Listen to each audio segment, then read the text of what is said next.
நாராயண நமகே. யார் இந்த தம்பி? யார் இந்த அண்ணன்? யாருக்கு யார் அண்ணே? யாருக்கு யார் தம்பி? என்னை போல பெரியவர்கள் உங்களை போல சிறியவர்களை பார்த்தோன்னா தம்பின்னு சொல்றதா? என்னைய போல சிறிய மனிதர்கள் உங்களை போல பெரிய மனிதர்களை பார்க்கும்போது அண்ணன் சொல்றது பழக்கம். இந்த உலகத்துல தம்பிக்கு தாப்பா பெருமை இருக்கு. அண்ணனுக்கும் பெருமை இருக்கு. எந்த வகையில அண்ணனுக்கு? எந்த வகையில தம்பிக்கு பெருமை இருக்கு? முன்னாலே முளைக்கின்ற காதை விட பின்னால முளைக்கிற கொம்புக்கு தாயா வலிமையும் பெருமையும் உண்டு. முன்னால முளைக்கிற காது அண்ணன் மாதிரி வலிமை இல்ல, பின்னால பிறக்கிற தம்பி கொம்பு மாதிரி வலிமை உண்டு. அப்ப தம்பிக்கு தான் வலிமையும் பெருமையும் உண்டு. அண்ணனுக்கும் பெருமை இருக்கு. எப்படி? இந்த பூலகத்துல தை மாதம் இந்த மக்கள் புறாமே சரி தை மாதம் தைப்பூசத்துக்கு பழனிமலை முருகனுக்கு மாலை அணிவித்து இங்க இருந்து பாத யாத்திரையா செல்வான். சரி, நேரடியா போய் முருகனை தரிசனம் பண்ண மாட்டான். வேற கீழே விநாயக பெருமானுக்கு ஒரு சிதறங்க எடுத்து சல்லார்னு ஒட்டச்சு அந்த சில்லு பக்கத்துல எவன் மண்டையிலாவது புடிச்சு அவனுக்கு ரத்தம் சொட்ட சொட்ட வடிஞ்சு அதுக்கப்புறம் தான் படியேறி போய் முருகனை தரிசனம் பண்ணுவான். முருகனை தரிசிங்கிற சாக்க வச்சு ஒருத்தனை பழி வாங்கி படுத்தானப்பா போறியே. தமிழ்நாட்டுல ஒரு ரோடு போட்டாலும் சரி, ஒரு பாலம் போட்டாலும் சரி, ஒரு உயிரை காவு கொடுத்துட்டு தான் ரோடும் பாலம் போடுறாங்க. சுற்றும் போவதில்லடான்னு சொல்லிட்டான். அண்ட என்னடா தம்பி என்னடா அவசரமான உலகத்தில் ஆசை கொள்வதில் அர்த்தம் என்னடா? காசு இல்லாதவன் குடும்பத்தில் அபிஷேக பிரிய சிவா, அலங்கார பிரிய விஷ்ணு, சோஸ்திர பிரிய சூர்யா, கனி பிரிய கந்தா, கரகர பிரிய சுந்தரமா, போஜன பிரிய குண்டோதரா, கலக பிரிய நாரதன் நானியா. யாரு? நான் தான். என்ன நம்பிக்கை இல்லாத தீர்மானமா இருக்க? யாருன்னு கேக்குற? இத நான் நம்ப. யோ ஒன்னு நம்பி வாழு, இல்லன்னா நம்ப வச்சாது வாழு. ஐயோ, நம்புறதுனாலதான் இந்த மக்கள் புறமே பொட்டல்ல இன்ன வரையும் உட்கார்ந்துட்டு இன்ன வரைக்குமா? ஏன் எப்படி நம்பல? ஏன் நம்பல? நீங்க நாரதர் மகாமுனிவர்ன்றீங்களே, எதை வச்சு நம்புறதுங்க? அற்புதமா கேட்ட கேள்வி. ஜடா மகுடம் அணிந்திருக்கேன், மாலை வச்சு போட்டிருக்கேன், 4 வகையான கட்டு சப்ததாள கட்டை வச்சிருக்கேன், மகதி யாழ் போட்டிருக்கேன். இதெல்லாம் தோரணையை பார்க்கின்ற பொழுது நாரதர் இல்லாம வேற யாருன்னு நினைக்கிறேன். இது உரம் போட்டிருந்தா நாரதர் மகாமுனிவர். ஆமா, காலையில நாடகம் முடிச்சோன்னா ஒரே பைபாஸ் தான் திருச்சி. சரி, 10 மணிக்கு போயிடும். ஏன் அங்கே போய் என்ன பிச்சை எடுக்கவா? அது பிச்சை எடுக்கிறதுக்கு வாய்ப்பு இருந்தாலும் பெரிய கோடீஸ்வரனா இருந்தாலும் பிச்சை எடுத்து எடுக்கணும். கேட்கிறேன், எதுக்கு போறீங்கன்னு கேட்கிறேன். காலையில 10 மணிக்கு திருச்சி பஸ் ஸ்டாண்ட்ல ஒருத்தன் ஆஞ்சநேயர் வேஷம் போட்டிருக்கேன். சரி, இன்னொருத்தர் ராமர் வேஷம் போட்டிருக்கேன். அடடா, இன்னொருத்தன் கிருஷ்ணர் வேஷம் போட்டிருக்கேன். எங்க அப்பா அந்த இருக்கு பாருங்க பெட்டி, இவ்வளவு பெருசா அத்தை தண்டியை தூக்க முடியாது. ஒரு தோல் பெட்டி மாதிரி சின்ன பெட்டி கைப்பெட்டி வச்சுக்கிறேன். சரி, கீழு போடு கீழு போடு கீழு போடு கீழு போடு அமிக்கி கடை கடைக்கு அரே ராமா அரே கிருஷ்ணா அரே ராமா அரே கிருஷ்ணான்னு பிச்சை எடுக்கிறேன். அந்த திருச்சி பஸ் ஸ்டாண்ட்ல ஆஞ்சநேயர் வேஷம் போட்டவன ஆஞ்சநேயர் ஏத்துக்க முடியுமா? இல்ல ராமர் வேஷம் போட்டவரத்தை நான் ராமர் நம்ப முடியுமா? இல்ல கிருஷ்ணர் வேஷம் போட்டவரத்தை கிருஷ்ணன் நான் நம்ப முடியுமா? இந்த இடத்துல நீங்க நாரதர் மகாமுனிவர்ன்றீங்களே, எதை வச்சு நம்புறதுன்னு கேட்டேன். பரவாயில்லையே, நல்ல விழிப்புணர்வோடு இருக்கக்கூடிய ஒரு கோமாளியை சந்தித்ததுல மற்றற்ற மகிழ்வானி. ஆக பாருங்க, நாரதர்னு சொன்னோன்னே நான் எதை வச்சு நம்புறது? திருச்சி பேருந்து நிலையத்தில் ஆஞ்சநேயர் வேஷம் போட்டிருக்காரு, அவரை நான் ஆஞ்சநேயர் ஏத்துக்க முடியுமா? ராமர் வேஷம் போட்டிருக்காரு, அவரை நான் ராமர் வேஷம் ராமன் ஏத்துக்க முடியுமா? கிருஷ்ணர் வேஷம் போட்டிருக்கேன், அவனை நான் கிருஷ்ணன் ஏத்துக்க முடியுமா? இந்த இடத்துல நாரதர்னு சொல்றீங்களே, நான் எப்படி நம்புறது? அப்ப நம்பிக்கை இல்லாம தான் நீங்க இந்த இடத்துல நிக்கிறீங்க. நான் யாரு? இந்த உலகத்திற்கு எதை கொடுத்தேன்? என்னால் என்ன உலாவிக் கொண்டு இருக்கின்றது, இயங்கிக் கொண்டு இருக்கின்ற இந்த உலகத்திலே என்பதை கவி மூலமாக சொல்றேன். கெட்டிக்கார பிள்ளைனா எட்டி பிடிச்சி பேசு பார்க்கலாம். நாரத விளையாட்டெல்லாம் நாரத முனிவன் கூற வாரண கவிதை இந்த வான்மீக என்பான். சீரனு சோழ நாட்டு திருவள்ளும் ஒரு வச்சங்காரணி கோடையால் கம்பன் தமிழ்நாடு கவிதை செய்து வைத்தானே. கம்ப ராமாயணத்தை இந்த பூமியிலே உலாவுவதற்கு காரணமே நான் தானையா எடுத்து வைத்தேன். நாரதர் மகாமுனிவரா? நானே தான். தாங்கள் தானா? நான் தான். அடியனை மன்னித்து விடுங்கள். வாழ்க பல்லாண்டு பல்லாயிரத்தாண்டு பல கோடி நூறாண்டு நீ வாழணும். உண்மையான நாரதர் மகா உண்மையாக தவறாக பேசிவிட்டேன், மன்னித்து விட வேண்டும். ஹலோ அண்ணா, கொஞ்சம் வால்யூம் சொல்லுங்க. இதுல அவர் எழுப்பி விடுங்க. லேசா இது அண்ணா கொஞ்சம் வால்யூம் ரெண்டே கொஞ்சம் ஏத்தி விடுங்க. கொஞ்சம் வால்யூம் ஏத்துங்க. சும்மா ஏத்துனே, சிரமமா இருக்கு. ஹலோ அப்படியே இருக்கட்டும். அற்புதம். ஹலோ பெத்த ராசா, இதை குறைச்சுப்பட கூடாது. ஏன்னா அப்படியே இருக்கு. நீங்க நாரதர் மகாமுனிவர். ஆமா, நீங்க தெய்வ பிரவி. நீங்க எல்லாம் மானுட பிறப்புகள். நாங்க கீழே உட்கார்ந்திருக்க என்னையும் சேர்த்து நாங்கெல்லாம் மானிட பிறவி. நான் காற்றால் அடித்த பிண்டம், நீங்கள் சோத்தால் அடித்த பிண்டம். இந்த இதனாலதான் உங்களுக்கு எனக்கு வித்தியாசமே இத. ஒரு சின்ன சந்தேகம். என்ன வந்த உடனே சந்தேகம்? எனக்கு மட்டும் இல்ல, எல்லாருக்குமே அந்த சந்தேகம். யோ அவங்கெல்லாம் நான் 1 மணி நேரமா நின்றுக்கும், ஒரு பிள்ளையும் எந்த சந்தேகம் கேட்கல, எங்க ஐயா கூட கேட்கல. அப்புறம் நீ சந்தேகம்ங்கற? அவங்களுக்கு கேட்க வாய்ப்பு இல்லாதனால உட்கார்ந்திருக்காங்க. எனக்கு கேட்க வாய்ப்பு இருக்கிறதுனால உங்களுக்கு கேட்கறேன். ஓ, அவர்களுக்கு வாய்ப்பு இல்லை, உங்களுக்கு வாய்ப்பு இருக்கு. அப்படி என்ன சந்தேகம்னு கேளு. நீங்க தெய்வ பிரவி, நாங்கெல்லாம் மானிட பிறவி. உண்மைதான். இந்த உலகத்துல முதல்ல தெய்வம் இருக்குதா இல்லையா குழப்பமா இருக்கு. அட சண்டால பாவி, என்னையாவது வந்தோடனே இப்படி ஒரு புதுசா சின்ன சந்தேகம்ங்கிற, இது மிகப்பெரிய சந்தேகமா இருக்கும் போல இருக்கு. உண்மைதான். உனக்கு என்ன சந்தேகம்னா, இந்த உலகத்துல தெய்வம்ங்கிறது ஒண்ணு இருக்கா இல்லையா, இதானே உங்க சந்தேகம். தெளிவா சொல்றீங்களே. இந்த பெரிய நாயகி அம்பாள் இருக்கால, கருப்பருங்கிற தெய்வம் இருக்காருல்ல, இந்த 2 தெய்வம், இது 2மே தெய்வம் இல்லைன்னா இவ்வளவு பிரம்மாண்டமா இந்த நாடகத்தை செலவு பண்ணி அவர்கள் அந்த தெய்வத்துக்காக நடத்தணும்னு அவசியம் வந்துருச்சா? நல்லா யாராவது யோசிச்சு பாருங்க. வெறும் கல்லுக்கு போய் இத்தனை லட்சம் ரூபாய் செலவு பண்ணி இந்த கம்மாய்க்குள்ள இத்தனை பக்தர்கள் அவருடைய ஆலயத்துக்கு முன்னால ஆக கடந்து படுக்கணும் இருக்கணுங்கிற விதி ஏதாவது அமைச்சிருக்கா? அப்ப தெய்வம் இருப்பது உண்மை என்பதற்கு சான்று இந்த நாடகத்தை வைத்தார்களே, அதுதான் உண்மை. தெய்வம் இருப்பது உண்மை. ஓ, தெய்வம் இருப்பது உண்மை. உண்மை. இப்ப நம்ம ஊரு கோயில விட்டுருவோம். சரி, திட்டினாலும் திட்டுப்பாங்க, அடிச்சாலும் அடிப்பாங்க. யார் அடிக்கிறாங்க? பக்கத்துல மிகப்பெரிய ஒரு கோவில் ஆலயம் இருக்குன்னு. கண்டிப்பா இருக்கும். கோவில் இருந்தா கருவறை இருக்கும். கருவறைன்னு ஒண்ணு இருந்தா அதுக்குள்ள தெய்வம்னு ஒண்ணு இருக்கும். இருக்கும். இந்த ராத்திரியா 2 களவாணி பேல போய் சரி அந்த கருவறைக்குள்ள இருக்கிற தெய்வத்தை கடப்பறை வச்சு குத்தி கிளப்பிடுறாங்க. அடடா, இது என்ன மாவட்டம்? இது ராமநாதபுரம் மாவட்டமா? காலையில செய்தித்தாள்ல போடுவாங்க. சரி, இந்த மாதிரி இந்த ஊர்ல சிலையை திருடிக்கிட்டு போயிட்டாங்க அப்படின்னு செய்தித்தாள்ல போடுறாங்களே. சரி, கருவறைக்குள்ள இருக்கிற வரைக்கும் தெய்வம் சொன்னமே, களவாணி பேலு கலாண்டுக்கிட்டு போன உடனே சிலை திருட்டுன்னு செய்தித்தாள்ல போடுறானே, அப்ப அது தெய்வமா சிலையா? எங்களுக்கு குழப்பமா இருக்குல்ல. நாங்க சாமி கும்பிட போறோம், தெய்வம் நினைச்சுக்கிட்டு போறோம். அதை கலாண்டுக்கிட்டு போன உடனே செய்தித்தாள்ல சிலை திருட்டுன்றேன். அப்ப நாங்க தெய்வத்தை கும்பிட்டோமா சிலையை கும்பிட்டோமா? நல்ல நியாயமான கேள்வியா இருக்கேயா. குழப்பமா இருக்குல்ல. சபாஷ், அறிவு சார்ந்த கேள்வி. நேரம் வேற ஊரா இருந்தா 500 தாள் பறந்துருக்கேன். அப்படி இல்லையா? அறிவு சார்ந்த கேள்விக்கு அறிவு சார்ந்த பதிலை கொடுக்கும். எல்லாத்தையும் பறிச்சு விட்டியே எல்லா வெறுமே.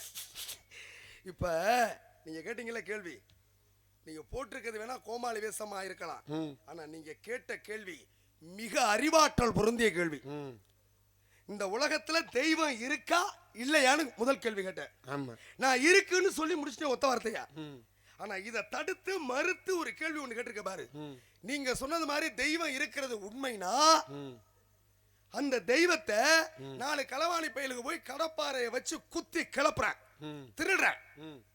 திருடும் பொழுது இந்த மாவட்ட செய்தித்தாள்ல செய்தியாளர்கள் என்ன தெரியுமா போடுறாங்க? இன்னும் ஊரிலே இந்த மாவட்டத்திலே சிலை திருட்டுண்ட தெய்வம் திருட்டுன்னு தானே போடணும். அவன் ஏன் சிலை திருட்டுன்னு ஓட்டேன்? அப்ப உனக்கு என்ன சந்தேகம் வந்துருச்சுன்னா, உண்மையிலே நாங்க பூரா கும்பிடுறது வெறும் கல் சிலையா இல்ல தெய்வமா? இதாங்க எனக்கு சந்தேகம். நீங்க கேட்ட கேள்விக்கு நான் பதில் கொடுக்கவா? அறிவு சார்ந்த பதில் கொடுக்குறேன், நியாயமா இருந்தா ஏத்துக்கங்க. சரிதானா? இப்ப ஒரு மனிதன் உயிரோடு இருக்கான். உயிரோடு இருக்கக்கூடிய மனிதனை என்னவெல்லாம் நீங்க பேர் சொல்லி கூப்பிடுவீங்க இந்த மாவட்டத்துல இந்த ஊர்ல? என்ன இந்த கார்த்திகராஜ் அண்ணே கப்ப பழந்துக்கிட்டு உட்காந்துருக்காரு, இந்த சுப்பிரமணிய அண்ணே, சரவண அண்ணே, பாண்டி அண்ணே, இந்த போறாரு, ஜீமேம் போறாரு, கோமேம் போறாரு அப்படின்னு பேர் சொல்லுவோம். பாத்தீங்களா? உயிரோடு இருக்கக்கூடிய மனிதனுக்கு என்ன பேர் சொல்றீங்க? இந்த போறாரு, கார்த்திக் ராஜா போறாரு, மாணிக்கம் போறாரு, ஐயா போறாரு, அவரு போறாரு, இவர் போறாரு, கோமான் போறாரு, சீமான் போறாரு அப்படின்னு தானே நீங்க கூப்பிடுறீங்க. அதே மனிதன் இந்த இடத்துல இறந்து கிடந்தால் அவனுக்கு என்ன பேரு? பிணம்ட்டேன். அவ்வளவுதான். அதுலயும் இப்ப சுருக்கிட்டேன். பாடிய எப்படா தூக்குறேன்னு கேட்கிறேன். முடிஞ்சு. நீ கேட்ட கேள்விக்கு உண்டான பதில் இதுக்குள்ளே வந்துருச்சு. நீ கேட்ட கேள்விக்கு உண்டான பதில் இதுக்குள்ளே வந்துருச்சு. உயிரோடு இருக்கிற வரைக்கும் நல்லா பேர் சொல்லி கூப்பிட்டு புகழாரத்தோடு கூப்பிடக்கூடிய நீங்க அதே மனிதன் இந்த இடத்துல இறந்து கிடந்தால் ஆக கருப்பையாவை எப்ப தூக்க போறோம், ஆக முக்கையாவை எப்ப தூக்க போறேன்னு சொல்றது இல்ல. ஆனா நீங்க என்ன சொல்றீங்க? உயிரோடு இருக்கிற பேர் பூரா மறந்துட்டு பிணத்தை எப்படா தூக்க போறீங்கிற பேர் மாறுது. பிணம்னு பேர் மாறி போச்சு. உள்ள இருக்கல கருவறைக்குள்ள இருக்கல தெய்வம் 8 வகையான மருந்தை இடிச்சு பீடத்துல வச்சு சிலையை தூக்கி வச்சு சிலையில ஒரு குடம் தண்ணீர், கும்பத்துல ஒரு குடம் தண்ணீர், அஷ்ட பந்தன மகா கும்பாபிஷேக விழா செய்து விட்டால் இந்த 8 வகையான மருந்து சாதாரண கல் சிலைக்கு ஊடுருவி ஆக பிரதிபலிப்போடு தெய்வமாக ஜொலிக்கிறது. 8 வகை மருந்தை விட்டு வெளியில எடுத்தாச்சுன்னா இறந்த மனிதனுக்கு பிணமணி எப்படி பேரு மாறுச்சோ உயிரோடு இருக்கக்கூடிய 8 வகையான மருந்தோடு இருக்கக்கூடிய தெய்வத்தை கருவறையை விட்டு வெளியில எடுத்துக்கிட்டு திருடங்க வந்துட்டாங்கன்னா அது வெறும் சிலை. அதனாலதான் செய்தித்தாள்ல சிலை திருட்டுன்னு போட்டேன். புரிஞ்சிருச்சா? ஏன் சிலை திருட்டுன்னு போட்டேன்? தெய்வம் திருட்டுன்னு தானே போடணும். உயிரோடு இருக்கிற வரைக்கும் ஒரு மனுஷனுக்கு என்னென்னவெல்லாம் பேரு, உயிர் போனதுக்கு அப்புறம் பிணம்னு பேரு மாறுது. அப்ப அந்த உயிரை கொடுக்கக்கூடியது 8 வகையான மருந்து. கருவறையை விட்டு மருந்தை விட்டு வெளியில வந்துட்டா இறந்தவனுக்கு சமம் அந்த தெய்வம். அப்ப தெய்வ நிலையை மாறி போகுது, வெறும் கல் சிலை. அதனாலதான் சிலை திருட்டுன்னு போட்டேன். இப்ப கைதட்டின இப்ப யோசிப்பா, எங்க யோசிக்க வை. 8 வகையான மருந்தை இடிச்சு அது மேல சிலையை தூக்கி வச்சு அது குடத்துல ஒரு குடம் தண்ணியை அந்த சிலையில ஊத்தி கும்பத்திலையும் ஒரு குடம் தண்ணியை ஊத்தி குடமுழக்கு விழா நடத்திட்டான் கும்பாசியம். சரி, அந்த கல் சிலைக்கு உயிர் உண்டாகும். உயிர் உண்டாகும். நீங்க தான் சொல்றீங்க உயிரோடு இருக்கு. கண்டிப்பா எந்த கோயில் கருவறைக்குள்ளேயும் தெய்வம் உயிரோட இருக்கும்போது கோயிலுக்கு முன்னாடி ஒரு உண்டியல்னு ஒண்ணு இருக்கும். கண்டிப்பா. அதனாலதான் காசை முன்னால வச்சான், கடவுளையே பின்னால வச்சான். இப்ப நாங்க பக்தர்கள் பூரா அந்த தெய்வத்துக்கிட்ட வேண்டுக்கிறோம். சரி, ஏதாவது நடந்துருச்சு, எங்கனால முடிஞ்ச பணமோ நகையோ அந்த உண்டியல போடுறோம். நேற்று கடன் நிறைவேறிடுச்சு, உண்டியல் நிறைஞ்சிருச்சு. சரி, உயிரோட தெய்வம் இருக்கு. இப்ப 4 கலாணி பேல போய் மறுபடியுமா அந்த உண்டியல கலப்புறாங்க. அப்போ உயிரோட இருக்கிற தெய்வம் எந்த தெய்வத்துக்கிட்டையும் கையில ஒரு ஆயுதம் இருக்கும். கண்டிப்பா. சூலாயுதமோ வேலாயுதமோ இருக்கும். அப்ப அந்த கலவாணி பேல கலங்கும் போது அந்த தெய்வம் கையில வச்சிருக்க சூலாயத்தை விளையாடுத்த எடுத்து அந்த கலவாணி பே வாயில குத்துனா அவன் கலவங்கோனா மாட்டான். அதை விட்டு நாங்க விறுவிறுன்னு கிராம மக்கள்லாம் ஒண்ணு கூடி காவல்துறை கிட்ட போய் சரி இந்த மாதிரி எங்க கோயில்ல உண்டியல கலாண்டுட்டு போயிட்டாங்க, எப்படியாவது கண்டுபிடிச்சு கொடுங்க ஐயா அப்படின்னு மனு கொடுக்குறமே. சரி, அப்ப கண்டுபிடிச்சு கொடுக்கக்கூடிய காவல்துறை அதிகாரி தெய்வமா இல்ல களவாணி பயலுக களவாங்கும் போது வேடிக்கை பார்த்துக்கிட்டு இருந்துச்சு இது தெய்வமா? இப்ப கை தட்டலாமே, கை சுளிக்கிருச்சு, எல்லாத்துக்கும் இழுக்கும் போல கையை. நான் சொன்னா மட்டும் பரவாயில்லையே.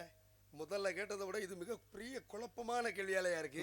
உன்னுடைய கேள்வி என்ன அப்படின்னா, உயிரோடு இருக்கு கருவறைக்குள்ள தெய்வம்னு நான் தான் சொன்னேன். உயிரோடு இருக்கக்கூடிய தெய்வத்துக்கு முன்னால அது விட்டு உண்டியல் இருக்கு. 4 களவாணி பயலுக்கு போய் கடப்பாறையை வச்சு உண்டியலை கிளப்புற. உயிரோடு இருக்கக்கூடிய தெய்வத்தினுடைய கையில வேலாயுதமோ சூலாயுதமோ கையில வச்சிருக்கோம். திருடுறவன் வாயில அப்பவே அந்த இடத்துல குத்தி இருந்தா எந்த இடத்துலயாவது எந்த ஊர்லயாவது எந்த கோவில் குளத்திலயாவது திருட்டுங்கிறது நடக்குமா? அப்ப களவு போன பொருளை கண்டுபிடித்து கொடுத்தாரே காவல்துறை அதிகாரி, அவர் தெய்வமா? களவாண்டு கொண்டு இருக்கின்ற பொழுது வேடிக்கை பார்த்துக்கிட்டு இருந்துச்சு அது தெய்வமா? இதானே உங்க கேள்விக்கு. உங்க கேள்விக்கு பதில் கொடுக்கிறேன். நீங்கள் பிறந்தது யாருக்கு? எங்க அம்மாவுக்கு. நீங்க கேட்ட கேள்விக்கு நான் பதில் கொடுக்கிறேன், நல்லா உற்று கவனிக்கணும் எல்லாரும். ஏன் ஒவ்வொரு தெய்வமும் வேடிக்கை பார்த்துக்கிட்டு இருக்கு திருடனே? ஏன் அங்கேயே சம்காரம் பண்ணலாம்ல? அதுக்கு நான் விளக்கம் சொல்றேன் பாருங்க. ஏன் பார்த்துக்கிட்டு இருந்துச்சுன்னு மட்டும் சொல்றேன். உங்களை பெற்றது யாரு? அம்மா. எத்தனை மாதம் சுமந்தார்கள்? 10 மாதம். 10 மாதம் சுமந்து நீங்க பிறந்தாச்சு, பிறந்து தவழ்ந்து நடந்தாச்சு, பள்ளிக்கூடம் போயிட்டு வர்றீங்க. உங்களுக்கு உனக்கு தெரியாம உன்னை பெத்த அம்மா வீட்டுக்குள்ள உங்க வீட்டுக்குள்ள சிறுபாட்டு காசுல சிறு சேமிப்பு திட்டத்துல ஒரு உண்டியல் சேர்க்குது. உண்டியல் நிறைஞ்சிருச்சு. உங்க அம்மா விட்டு உண்டியல் உன் கண்ணுக்கு ஒரு நாள் தண்டுபட்டு போச்சு. உங்க அம்மா விட்டு உண்டியல இருந்து 100 ரூபாயை நீ திருடிட்ட. திருடின விஷயம் உங்க அம்மாவுக்கு தெரிஞ்சு போச்சு. 10 மாதம் சுமந்து பெத்த புள்ள திருட்டு புள்ளையா போச்சு அப்படின்னு சொல்லி உங்க அம்மா அருவாளை எடுத்து உங்களை வெட்டி கொண்டு வருமா? கத்தி எடுத்து வயிற்றுல குத்தி இந்த புள்ள நமக்கு வேணாம்னு பெத்த தாய் தான் புள்ளைய எந்த தாயாவது கொண்டிருக்கா? கலாண்டது இருந்துச்சுன்னா எங்க அம்மா வந்து சப்பு சப்புன்னு அடிக்கும். எல்லாம் ஜனியம் முடிச்சவனே இந்த சின்ன வயசுல இந்த திருட்டு புத்தி இருக்கேன், நீ பெரிய பிள்ளை ஆனவனே என்னென்ன வேலையெல்லாம் பண்ணுவேன், இப்படி செய்யலாமா அப்படின்னு நான் சப்பு சப்புன்னு அடிச்ச உடனே நான் அழுக ஆரம்பிச்சிருவேன். அழுத உடனே எங்க அம்மா என்னை பார்த்துட்டு மனசு தாங்காம பெத்த மனசு பித்து பிள்ளை மனசு கல்லுன்னு சொன்னாங்க. அதையா சரி மறுபடியும் என்ன பண்றது, ஒரு 20 ரூபாய் எடுத்து என் கையில கொடுத்து, போப்பா என்ன வளர்த்து அப்பா போ, இனிமே அப்படி செய்யக்கூடாது, இந்த பெட்டி கடையில போய் அப்பளப்பு வாங்கி தின்னுட்டு வா அப்படின்னு சொல்லி. பாத்தீங்களா, தான் பெத்த புள்ள திருட்டு புள்ளையா போச்சேன்னு பெத்த தாய் எந்த புள்ளையும் கொள்வது கிடையாது. அவ பெத்த தாய் கோவிலுக்குள்ள இருக்காளே பெரிய நாயகி, அவள் உலக தாயி. 2 தாய்க்கு ஒரே மனசுதான். பெத்த பிள்ளைய கொண்டு விடக்கூடாதுன்னு எப்படியெல்லாம் மன்னித்து அருள் பாலிக்கின்றாளோ பெத்த தாய், அவட்டு உண்டியல ஒருத்தன் கை வைக்கின்ற பொழுது நம்ம தான் உயிர் கொடுத்தோம், நம்ம ஊர்ல தான் பிறந்தேன், நம்ம மண்ணில் தான் தவழ்ந்தேன், நம்ம விட்டு உண்டியலே கை வைக்கிறான்னு பெத்த தாய் ஒவ்வொரு பிள்ளைகளையும் எப்படி மன்னிக்கின்றனோ அதே மாதிரி உலக தாய் ஒவ்வொரு திருடனையும் மன்னிக்கிறா. அதனாலதான் தப்புறாவே. அவன் நினைச்சான்னு வச்சுக்க, அரசன் நின்று கொள்வான், தெய்வன் நின்று கொள்ளும். ஒரு தடவை பார்க்கும், 2 தடவை பார்க்கும், 3ஆவது தடவை அள்ளி வச்சு குத்தும். அப்பதான் சாலையில அகால மரணமா அடைஞ்சு கிடப்பேன். இதுதான் தெய்வத்துக்கு உண்டான நிலை, பெத்த தாய்க்கு உண்டான நிலை. இதனாலதான் ஒவ்வொரு திருடன் தப்புறேன். அப்ப ஒரு தடவை கலாங்கும் போது தெய்வம் விட்டுரும், 2ஆவது தடவை கலாங்க மன்னிக்கும், மறுபடியும் விட்டுரும். ஆமா, 3ஆவது தடவை அள்ளி வச்சு குத்திரும். ஜனியை முடிச்சேன் 2 தடவை ஆட்டையை போட்டு விட்டு 3ஆவது தடவை என்ன மைத்துக்கு போறாங்க, பேசாம இருக்க முடியாது. பாருங்க, இரும்பு குடிச்ச கையும் ஜெரங்க குடிச்ச கையும் சும்மா இருக்காது, அவன் வேலையை அதை செஞ்சுக்கிட்டு தான் இருப்பேன். சரிங்களா? சரி, மற்ற மகிழ்வே சந்திச்சதுல மகிழ்ச்சி. உங்களை பற்றி ஒரு சில விவரம் கேட்கலாமா? கேளுங்க. உங்க பேரு? வீரத்தை. யாரு வச்சது? அம்மா. அப்பா. எதுல வச்சாங்க? அப்பா வாயிலிருந்து என் காதுல வச்சாரு. அப்பா தான் வச்சாருன்னு உங்களுக்கு எப்படி தெரியும்? அம்மா சொன்னுச்சு. அம்மாக்கு தானே தெரியும் வச்சிட்டு போனது யாருன்னு. ஏய் பேரியா? எதுல? அம்மா தாயா அப்பா தான் பேர் வச்சாருன்னு சொல்லணுமா இல்லையா? ஆமா. சரி, உங்க அப்பா பேரு? நம்பிராஜன். உங்க அம்மா பேரு? நங்கை மோகன். நம்பிராஜனுக்கு நங்கை மோகனிக்கும் நீங்கள் பிறந்தவனா இல்லை பிறந்தவனா?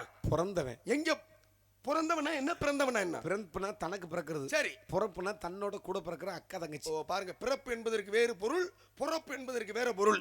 அப்ப தமிழ்ல ஒரு வார்த்தை வெல்லும், ஒரு வார்த்தை கொல்லும் என்பார்கள். நீங்கள் பிறந்தது உங்க அப்பாவுக்கா அம்மாவுக்கா? அம்மாவுக்கு. அப்ப உங்க அப்பனுக்கு நீங்க பிறக்கல. அப்ப ஊரு பேருக்கு பிறந்தே. யோ, அம்மாவுக்கு அப்பாவுக்கும் அது சேர்ந்துக்கிட்டு எப்படி அம்மா வீட்டுல 5 மாசம் அப்பா வீட்டுல 5 மாசம் இருந்தியா?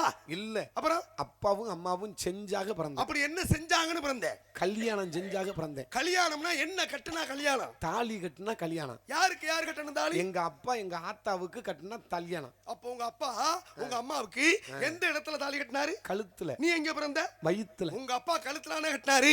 நீ யார கேட்டுக்கிட்டு வயித்துக்கு போன? இது என்ன கிரகமயிரா இருக்கு? ராத்திரி 3 மணிக்கு வந்து கழுத்துல வர, வாயில வர, குண்டில வர, நான் எங்கயா வரது? கழுத்துல கட்டுற கயிறுக்கு வயித்துல சுமக்கிற குழந்தைக்கு சம்பந்தம் இருக்கா? நீ ஏன் வயித்துக்கு போன? 2 பேருக்கு முதல் ராத்திரி நடந்துருச்சு. ஓ, முதல் ராத்திரிக்கும் கடைசி ராத்திரிக்கும் இந்த உலகத்துல என்ன வித்தியாசம் சொல்லுங்க? முதல் ராத்திரினா மெத்த மேல பூவை போட்டு பூ மேல நம்ம படுத்தோம்னா முதல் ராத்திரி. கடைசி ராத்திரினா நம்மள படுக்க போட்டு நம்ம மேல பூவை கொட்டிட்டாங்கன்னா கோயிந்தா கோயிந்தான்னு கடைசி ராத்திரி. பூவாகி பிஞ்சாகி காயாகி கனி ஆகுவது இந்த உலகத்தினுடைய இயல்பு என்று சொன்னார்களே. ஆக இருக்கட்டும், இருந்தாலும் கூட ஆளோலம் சோ என்ற குரல் கேட்டதே. ஒண்ணுக்கு 2 பேர் உள்ள இருக்காங்க. ஒண்ணுக்கு 2 பேர் உள்ள எடுத்து போட்டுருவோம். அதுக்கப்புறம் நீங்க இந்த கம்மாக்கரை ஓரத்துல கரையில கொண்டு வீசுறது உங்க வேலை. ஆமா, இப்பதான் போராட்டம் பண்ணி இதுல மனு கொடுத்து நகராட்சியில அப்பாயின்மெண்ட் ஆர்டர் வேலை கொடுத்துருக்காங்க இல்லையா? அப்புறம் நீ தானே சொன்னேன் ஒண்ணுக்கு 2 பேர் இருக்காங்கன்னு. ஒருவருக்கு 2 பேர் உள்ள இருக்காங்க. ஒரு ஆளுக்கு 2 ஆள் பணிவிடை செய்து கொண்டு இருக்கின்றார்கள். நீங்க? நான் வெளியே இருக்கேன். எத்தனை நாளா? 3 நாள். எப்படி வருது? திருச்சியா போகுது. அந்த அறிவு கட்டவன அந்த வெளியே கேட்கலனா மீன் குழம்பு சொல்லி கருவாடு குழம்பு சாப்பிடு. நீங்க வெளிக்காவல இருக்கே, அவங்க உள்காவல இருக்காங்க. இவ்வளவுதான விஷயம். ஆக இருக்கட்டும், இருந்தாலும் கூட அடுத்த காவல் இருக்கக்கூடிய ஆளு ஒண்ணு என் தங்கை வள்ளி. சரி. இன்னொன்னு எனக்கு போட்ட குள்ளி. ஓஹோ, வள்ளியும் குள்ளியும் உள்ளே இருக்கின்றார்கள். சரி இருக்கட்டும். இந்த வள்ளி என்ற பெண்மகள் உங்க கூட பிறந்ததா? அது இன்னொருத்தனோட கூட பிறந்தது. யோ, அதாவது ஊடுதல் காமத்துக்கு என்போம் அதற்கென்போம் கூடி முயங்க பெறின் என்று வள்ளுவ பெருந்தகை சொன்னார். நான் அந்த கூடுதல் கிடையாது. கூட பிறந்த பிறப்பா பொறப்பான்னு கேட்கிறேன். சேத்த உட்காருங்க, பெரிய பேசுவோம். பெரிய கதைங்க. அடுத்த காவல் இருக்கக்கூடிய ஆளு யாரியா? என் ஆளுங்க. உன்னுடைய ஆளா? ஆமா. தோழி பெண்ணை சந்திக்கலாமா? சந்திக்க. சந்தித்த பிறகு அடுத்த காவல் இருக்கக்கூடிய ஆளை சந்திப்போம். அழைத்து வாருங்கள். தம்பி தன்ராசு, என்னண்ணே? உன்னை நினைக்கல ரொம்ப பெருமையா இருக்கு. என்ன காரணம்னா, சும்மா சொல்லு. சாமி கேட்டதுக்கு போலாம் கேள்விக்கு பதிலு பட்டு பட்டு பட்டுன்னு சொல்லிவிட்டிய. இப்போ நான் ஒரு கேள்வி கேட்குறேன், அதுக்கு பதில் சொல்லி பார்ப்போம். நோத்தா நம்மன்னு கேட்காம கேளு. அது தண்ணிக்கு நீ போட்டால் கேட்போம், அதெல்லாம் கேட்க மாட்டான். இங்கே தண்ணி யாரும் குடிக்க மாட்டாங்க போகிறாங்க எல்லாத்தையும். சரி, சாமி எங்கேருந்து வந்தார்? சாமி மேலகத்துலேருந்து வந்தார். மேலகத்துலேருந்து? மேலகத்தை சுருக்கி சொல்லு. மேலகத்தை சுருக்கணும்னா மேலூரும். நம்மெல்லாம் எங்கே இருக்கோம்? பூலோகத்தில். பூலோகத்தை சுருக்கி சொல்லு. பூல். சொல்லு பாப்பா. ஊரில் நான் விளக்கு மத்த அடி வாங்க, நீ சுகமா போக. ஆமாம்.